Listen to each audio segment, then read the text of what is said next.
Hello. Since early May, Tehran started scaling down its commitments under the nuclear agreement of 2015, officially known as the Joint Comprehensive Plan of Action, or the JCPOA. Now, a relevant topic is the Europe and the nuclear deal. How will Europeans deal with Iran's modifications of its commitments? What will be the Europeans' reaction?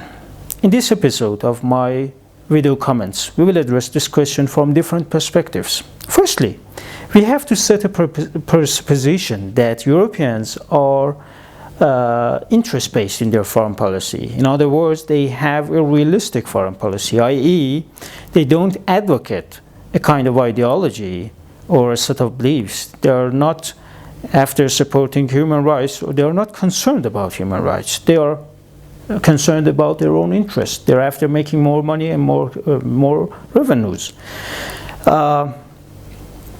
So whether it may involve human rights violation or the breach of the international law, it doesn't matter to them. So long as they can secure their own interests, they will follow and pursue their own interests regardless of values, standards, the law, or the rights. As an example, we can refer to their economic relations with Iran and the US.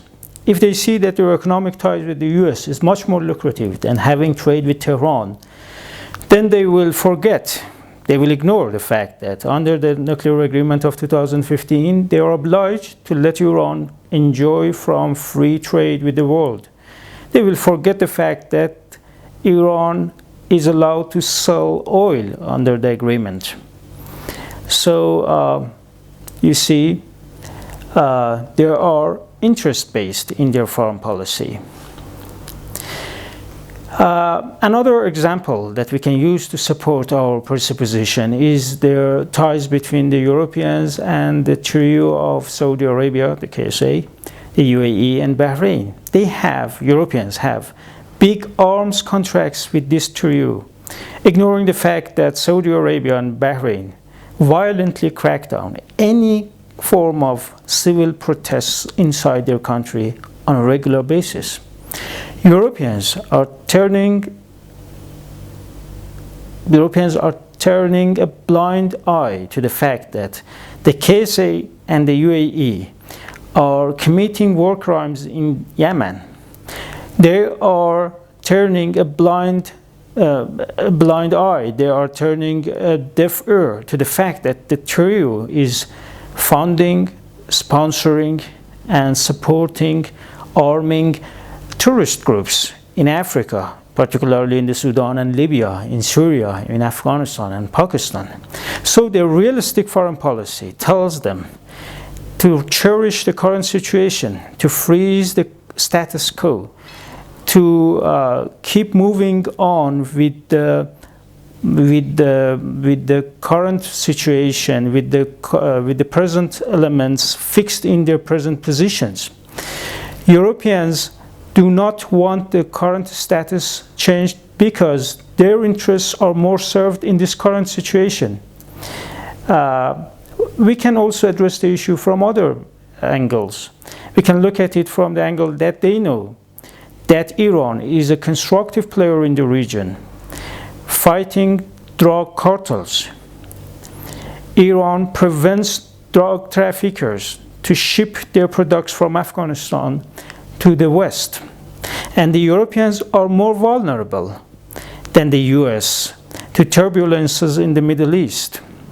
They know that Iran is a constructive player in the region, fighting terrorists with Wahhabi extremist and takfiri ideology like Daesh, Al-Qaeda, and Taliban.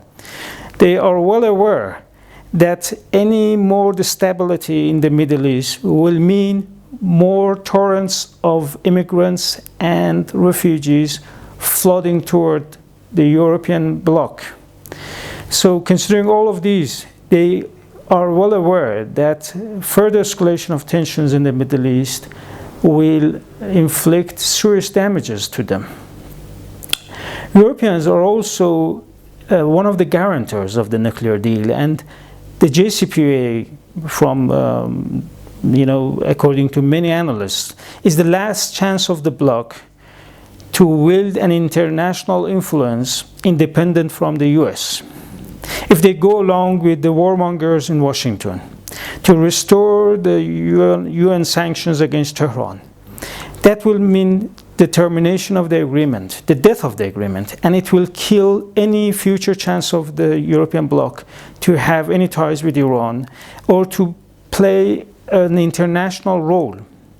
They also now know that further pressure on Iran will mean that further throwing Tehran to the laps of the Russians and the Chinese. So putting all this together, I think that restoration of UN sanctions or losing which is equal to losing the nuclear agreement will have serious consequences for Europe. The losers of this event will be the Europeans, not Tehran. Thank you for watching this episode. Bye.